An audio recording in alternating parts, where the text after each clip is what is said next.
उदार बनो। उदारता को अपने जीवन में अपनाओ, क्योंकि वैदिक संस्कृति जो है वो हमें उदारता का पाठ पढ़ाती है।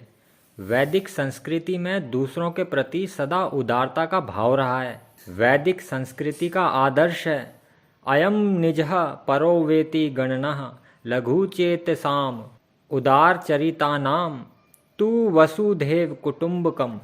यह मेरा है, यह दूसरे का है, यह सक्रिय हृदय वालों की भावना है।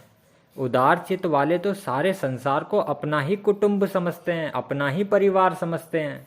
और इसी के ऊपर एक कवि ने भी कहा है कि सारा संसार मेरा घर है, सब मानव मेरे भाई हैं और सदाचार जो है वो मेरा धर्म है। इन भावनाओं को अपने में भरते हुए आप भी उदार बनो। उदारता का पाठ भारतेंदु बाबू हरिश्चंद्र जी से पढ़ो। भारतेंदु एक अत्यंत समृद्ध वैश्य परिवार से संबंध रखते थे।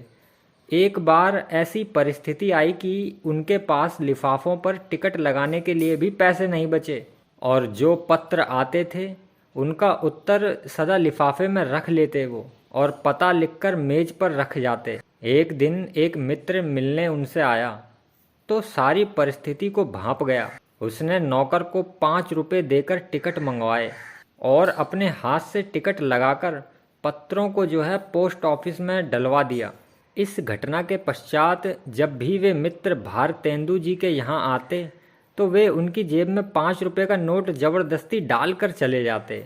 एक दिन मित्र ने कहा, इसका तात्पर्य यह है कि मैं आपके यहाँ आया ही नहीं करूँ। तब भारतेंदु जी ने हंसते हुए उत्तर दिया, आपने ऐसे समय में वह 5 रुपए का नोट मुझे उधार दिया था कि यदि मैं प्रतिदिन 5 रुपए का एक नोट आपकी जेब में डालता रहूं तो भी वर्ष के पश्चात मेरी मानवता मुझसे कहेगी कि अब भी तुझ पर उक्त मित्र का 5 रुपए का ऋण बाकी है। वैदिक संस्कृति की उदारता का एक और उदाहरण देखिए। स्वामी राम तीरथ को बीए की परीक्षा का शुल्क भेजना था और पैसे उनके पास में थे नहीं। बहुत कोशिश करने पर भी 5 रुपए कम ही रह गए। राम तीरथ जी जब चंदू हलवाई की दुकान के पास से निकले तो राम तीरथ जी के उदास मुखमंडल को देखकर उसने कारण जानना चाहा। राम तीरथ जी ने कहा, मेरे पास परीक्षा में बैठने के लिए पैसे नहीं हैं, 5 रुपए कम है। हलवाई ने उसी समय 5 रुपए दे दिए। फिर एक दिन राम तीरथ जी प्रोफेसर बन गए और हर महीने हलवाई को 5 रुपए भेजने लगे। एक दिन राम तीरथ उधर से निकले तो हलवाई ने कहा, अब आप दूध पीने नहीं आते, क्या बात है? आपके 35 रुपए मेरे पास जमा हो गए हैं और हर महीने 5 रुपए का मनी ऑर्डर आ रहा है।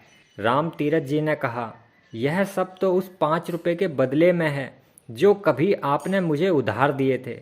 कैसी उदारता है! वैदिक संस्कृति की उदात्त भावना की छाप वैदिक संस्कृति का अध्ययन करने वाले दारा सिकोह पर भी पड़ी थी। पितृद्रोही औरंगजेब अपने पिता को कैद में डालकर स्वयं राजगद्दी का अधिकारी बन गया और अपने मार्ग को रास्ता साफ करने के लिए उसने अपने 2 भाइयों को भी यमलोक पहुंचा दिया।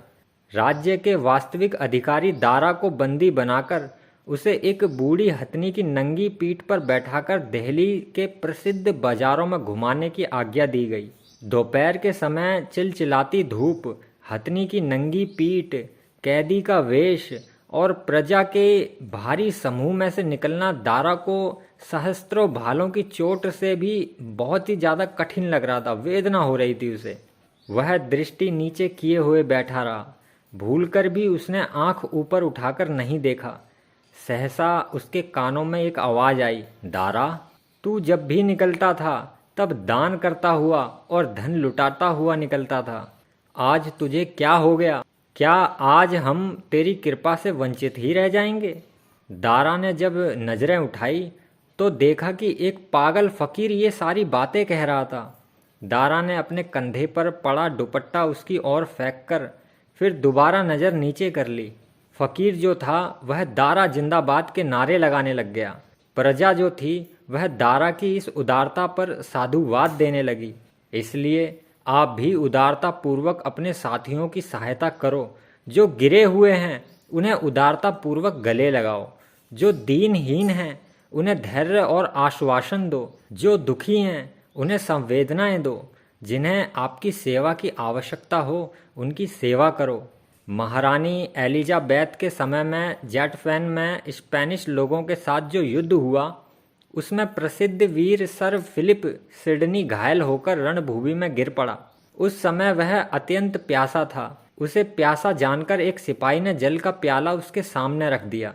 जब वह जल पीने लगा तो उसने देखा कि एक अन्य सिपाही उससे भी ज़्यादा घायल है और वो उससे भी ज़्यादा प्यासा लग रहा है, व्याकुल लग रहा है पानी के लिए। तो सिडनी महोदय ने वह प्याला उसकी ओर बढ़ाकर कहा, मेरी अपेक्षा में तुमको पानी की ज़्यादा अधिक आवश्यकता है। कितनी महान उदारता है। स्वार्थ त्याग दो। इसलिए आप भी ऐसे ही उदार बनो। लोगों ने महर्षि दयानंद को विष के प्याले पिलाए, परंतु उनकी उदारता में कोई अंतर नहीं आया। वे लोगों को अमृत ही पिलाते रहे। कैकई ने मर्यादा पुरुषोत्तम श्री राम जी को वन में भिजवाया, परंतु राम फिर भी उनका आदर और सत्कार ही करते रहे। उनकी उदार भावनाओं में तनिक भी कमी नहीं आई।